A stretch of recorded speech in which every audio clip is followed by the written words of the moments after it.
Federalism federalism एक ऐसा system होता है गवर्नमेंट का जहाँ पर गवर्नमेंट की पावर्स को एक से ज़्यादा लेवल्स पर डिवाइड किया जाता है ताकि कंट्री अच्छे से गवर्न की जा सके। फीचर्स ऑफ फेडरलिज्म, यहाँ हम देखते हैं फेडरलिज्म की खास बातें क्या हैं। फेडरलिज्म में दो या दो से ज़्यादा लेवल्स पर गवर्नमेंट को डिवाइड किया जाता है। सेकंड, दोनों गवर्नमेंट सेम सिटीजन्स को गवर्न करती है लेकिन दोनों के पास अपनी अपनी इंडिपेंडेंट पावर्स होती हैं, यानी दोनों का ज्यूरिडिक्शन, एरिया ऑफ कंट्रोल अलग अलग है। अब जैसे एक हरियाणा का रेसिडेंट है, उसे हरियाणा गवर्नमेंट के हिसाब से भी चलना पड़ता है और सेंटर गवर्नमेंट के हिसाब से भी चलना पड़ता है। थर्ड, अब जो एरिया ऑफ ज्यूरिडिक्शन है यानी उनका एरिया ऑफ जो कंट्रोल है वो कॉन्स्टिट्यूशन के अंदर स्पेसिफाइड कर दिया गया है, यानी कॉन्स्टिट्यूशन ने बता दिया है भी क्या गवर्नमेंट किस एरियाज में काम कर सकती है। फोर्थ, जो फंडामेंटल प्रोविजंस है कॉन्स्टिट्यूशन के, यानी जो बेसिक और इम्पोर्टेंट रूल्स लिखे गए हैं कॉन्स्टिट्यूशन में जो सरकार को फॉलो करने पड़ते हैं, जैसे गवर्नमेंट कैसे बनेगी, पावर कैसे डिस्ट्रीब्यूट करी जाएगी स्टेट एंड सेंटर के अंदर, तो इन्हें कोई एक लेवल अपनी मर्जी से चेंज नहीं कर सकता। अगर सेंटर चाहे तो वो अपनी मर्जी से नहीं चेंज कर सकता, सेंटर और स्टेट दोनों को मिलकर ये चेंज करना पड़ेगा। फिफ्थ, अगर सेंटर और स्टेट में कभी कन्फ्लिक्ट या डिस्प्यूट यानी दोनों के बीच में बहस हो जाए किसी चीज़ को लेकर, तो जुडिशरी यानी हमारे कोर्ट्स वहाँ पर डिसाइड करते हैं कॉन्स्टिट्यूशन के हिसाब से किसकी मानी जाएगी। सिक्स, हर लेवल के लिए सोर्सेज ऑफ रेवेन्यू डिफाइंड है, यानी सोर्सेज ऑफ रेवेन्यू मतलब कहाँ से पैसा आएगा सरकार के पास, वो चीज़ पहले से ही बता दी गई है। स्टेट के पास यहाँ से आएगा और सेंटर के पास यहाँ से आएगा, ताकि दोनों गवर्नमेंट्स फाइनेंशियली इंडिपेंडेंट रह सके और अपने अपने स्टेट और अपने अपने एरियाज़ में अपने रिस्पॉन्सिबिलिटीज़ को कैरी ऑन कर सके। काइंड्स ऑफ फेडरलिज्म, यानी फेडरलिज्म किस किस तरीके के होते हैं, तो हमारे पास दो तरीके के फेडरेशंस होती है। पहला है कमिंग टुगेदर फेडरेशन, जिसके अंदर अलग अलग इंडिपेंडेंट स्टेट्स मिलकर एक बड़ी यूनिट बनाती हैं ताकि बढ़ सके। यहाँ पर सारे स्टेट्स और सेंटर में इक्वल पावर डिस्ट्रीब्यूट करी जाती है। इसका बेस्ट एग्जांपल है यूएसए एंड स्विट्ज़रलैंड। यूएसए बनने से पहले वहाँ पर सारी जो कैलिफोर्निया, न्यूयॉर्क, न्यू जर्सी, ये सब अलग अलग स्टेट्स हुआ करती थी। बाद में ये सब मिलकर इन्होंने एक पूरी बड़ी यूनिट बनाई जिसका नाम था United States of America. Second है holding together federation. Holding together federation ऐसा सिस्टम है फेडरलिज्म का जिसमें एक बड़ी कंट्री अपने आप को छोटी छोटी स्टेट्स में डिवाइड करती है ताकि बड़ी स्टेट और डाइवर्सिफाइड स्टेट को गवर्न करने में आसानी रह सके। इसमें जो पावर्स है स्टेट्स के बीच में वो अनइक्वली डिस्ट्रीब्यूट की जाती है। इसमें सेंटर थोड़ी सी ज़्यादा पावरफुल रहती है, जैसे India and Spain. What makes India a federal country. अब हम देखेंगे कि इंडिया को फेडरल बनाने के लिए कॉन्स्टिट्यूशन ने क्या क्या अरेंजमेंट्स किए हैं। इंडिया को फेडरल बनाने के लिए कॉन्स्टिट्यूशन ने सबसे पहले दो लेवल्स दिए, सेंट्रल गवर्नमेंट और स्टेट गवर्नमेंट।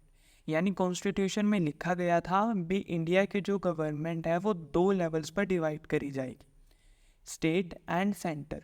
बाद में थर्ड लेवल को भी ऐड कर दिया गया जिसे पंचायत या म्यूनसिपैलिटीज बोलते हैं, जो लोकल बॉडीज़ के लिए काम करती है। अब कॉन्स्टिट्यूशन ने ज्यूरिडिक्शन भी क्लियर कर दिया है भी किस लेवल की गवर्नमेंट कहाँ कहाँ और किन किन चीज़ों पर काम कर सकती है। इसके लिए कॉन्स्टिट्यूशन ने पावर्स को 3 लिस्ट्स में डिवाइड किया है, जैसे यूनियन लिस्ट जिसके अंदर ऐसे सब्जेक्ट्स, ऐसे एरियाज डाले गए हैं जो नेशनल इम्पोर्टेंस रखते हैं, यानी पूरे देश के लिए इम्पोर्टेंट है और पूरे देश के अंदर उनमें यूनिफॉर्म यानी एक जैसी पॉलिसीज़ लागू करनी पड़ेंगी, जैसे defence, foreign affairs, banking and currency. Second है स्टेट लिस्ट। स्टेट लिस्ट के अंदर ऐसी चीज़ें डाली गई हैं जो एक स्टेट के लिए इम्पोर्टेंट है और उस स्टेट की गवर्नमेंट को वो पावर्स दी गई है, जैसे police, agriculture, irrigation etcetera. Third list है कंकरेंट लिस्ट। कंकरेंट लिस्ट के अंदर ऐसी चीज़ें डाली गई हैं जो दोनों गवर्नमेंट मिलकर काम करती हैं जिनके ऊपर, जैसे education, forest, adoption, marriages etcetera. यहाँ पर सेंटर गवर्नमेंट के पास थोड़ी ज़्यादा पावर होती है। अगर कई बार सेंटर और स्टेट में कोई डिस्प्यूट आ जाता है तो सेंटर गवर्नमेंट के यहाँ पर मानी जाती है। लास्ट आती है रेसिड्यूरी लिस्ट। रेसिड्यूरी लिस्ट के अंदर वो सारी चीज़ें ऑटोमेटिकली ऐड हो जाती हैं जो ऊपर की 3 लिस्ट में किसी में भी नहीं आती, जैसे information technology, artificial intelligence, internet and digital laws. ये सारी चीज़ें वो हैं जो टाइम के साथ साथ डेवलप होती हैं, ये ऑटोमेटिकली सेंटर गवर्नमेंट के हाथ में चली जाती है। हमें पता है इंडिया एक होल्डिंग टुगेदर फेडरेशन है, यानी यहाँ की स्टेट्स में सबको इक्वल पावर नहीं डिस्ट्रीब्यूट करी जाएगी। ऐसा ही इंडिया में है। इंडिया के अंदर कुछ ऐसी स्टेट्स हैं जिन्हें स्पेशल स्टेटस दिया गया है आर्टिकल 371 के तहत इंडियन कॉन्स्टिट्यूशन की। यानी इन स्टेट्स में जो इनकी लैंड और कल्चर है उसे बचाने के लिए ये सारे स्टेप्स उठाए गए। यहाँ पर कोई दूसरी स्टेट का व्यक्ति आकर परमानेंट हाउस या ज़मीन नहीं खरीद सकता। इंडिया की जो पावर शेयरिंग है वो कॉन्स्टिट्यूशन के हिसाब से करी गई है, बट अगर फिर भी किसी को ये चीज़ लगती है भी पावर शेयरिंग जो है वो अनजस्ट या गलत तरीके से की जा रही है तो उसे चेंज किया जा सकता है। वो पावर को चेंज करना इजी तो नहीं है बट इम्पॉसिबल भी नहीं। उसके लिए 2/3 मेजोरिटी चाहिए होती है दोनों हाउसेज से, यानी लोकसभा से भी और राज्यसभा से भी। 2/3 मेजोरिटी का मतलब है 3 में से 2 मेंबर्स को उसे अप्रूव करना पड़ेगा, और आधी स्टेट लेजिस्लेटिव असेंबलीज को, यानी आधी स्टेट्स को उन्हें अप्रूव करना पड़ेगा। अगर हमारे पास 10 स्टेट्स हैं तो 10 में से 5 स्टेट्स को उसे अप्रूवल देनी पड़ेगी। इस प्रोसेस के दौरान जुडिशरी हमेशा गार्ड का काम करती है, यानी रखवाली करती है ये जो सारा प्रोसेस किया जा रहा है ये कॉन्स्टिट्यूशन के हिसाब से प्रॉपरली किया जा रहा है या नहीं। अब देखते हैं how is federalism practised in India, यानी इंडिया के अंदर जो फेडरलिज्म है वो कैसे इम्प्लीमेंट हुआ, कैसे काम करता है। पहला फैक्टर है लिंग्विस्टिक स्टेट्स, यानी लैंग्वेज के बेस पर स्टेट्स बनाना। अगर आप देखोगे 1947 के मैप में और 2019 के मैप में, सो बहुत मेजर डिफरेंस आया है स्टेट्स के नंबर में। कुछ ऐसी स्टेट्स थी जो पहले थी और अब नहीं है, कुछ ऐसी हैं जो पहले थी और अब नहीं है। यानी बहुत सारी स्टेट्स बनी हैं, वो कैसे, लैंग्वेज और कल्चर के बेस पर। वो इसीलिए किया गया ताकि एक लैंग्वेज बोलने वाले और एक कल्चर को फॉलो करने वाले लोग एक जगह एक साथ रह सके और उनको गवर्न कर आसान हो जाए गवर्नमेंट के लिए। तो इसीलिए लिंग्विस्टिक स्टेट्स बनाई गई। लैंग्वेज पॉलिसी, यानी लैंग्वेज के बेसिस पर भी कैसे हमारे इंडिया में फेडरलिज्म प्रैक्टिस की जाती है। कॉन्स्टिट्यूशन ने किसी भी लैंग्वेज को नेशनल लैंग्वेज डिक्लेयर नहीं किया, हिंदी को भी नहीं। हिंदी को सिर्फ हमारी ऑफिशियल लैंग्वेज है, क्योंकि इंडिया के अंदर सिर्फ 40% लोग ही हिंदी बोलते हैं और रेस्ट अपनी अपनी लैंग्वेज बोलते हैं। सो उनकी लैंग्वेज को रिस्पेक्ट करने के लिए, उनको भी पावर देने के लिए हमारे कॉन्स्टिट्यूशन ने बाकी बचे लैंग्वेजेस जो 21 लैंग्वेजेस हैं उन्हें शेड्यूल लैंग्वेज घोषित कर दिया, यानी ये लैंग्वेजेस भी इंडिया में मानी जाएंगी। अब इन लैंग्वेजेस के बेसिस पर आप गवर्नमेंट एग्ज़ाम भी दे सकते हो, आप इन्हें ऑफिशियल काम के लिए भी यूज़ कर सकते हो अपनी स्टेट के अंदर। जैसे पंजाब के अंदर इंग्लिश और हिंदी के साथ साथ पंजाबी भी यूज़ करी जाएगी डॉक्यूमेंट्स में। Third is centre state relations. देखिए फेडरलिज्म का मतलब क्या होता है, जहाँ पर सेंटर और स्टेट्स में पावर डिवाइड करी जाती है और वो काम करती हैं। अगर उनका रिलेशन अच्छा होगा तो फेडरलिज्म अच्छे से चलेगा, अगर उनका रिलेशन अच्छा नहीं होगा तो फेडरलिज्म अच्छे से नहीं चलेगा। 1990 से पहले सेंटर बहुत पावरफुल थी, वो स्टेट्स की पावर को कम करती रहती थी हमेशा। और अगर सेंटर में दूसरी पार्टी है और स्टेट में दूसरी पार्टी आ जाती है तो सेंट्रल गवर्नमेंट कॉन्स्टिट्यूशन की पावर का गलत इस्तेमाल कर कर वहाँ की गवर्नमेंट को गिरा देती थी, जैसे उन्हें फंड ना प्रोवाइड करना, क्योंकि कॉन्स्टिट्यूशन ने सेंट्रल गवर्नमेंट को ज़्यादा पावर दी हुई थी।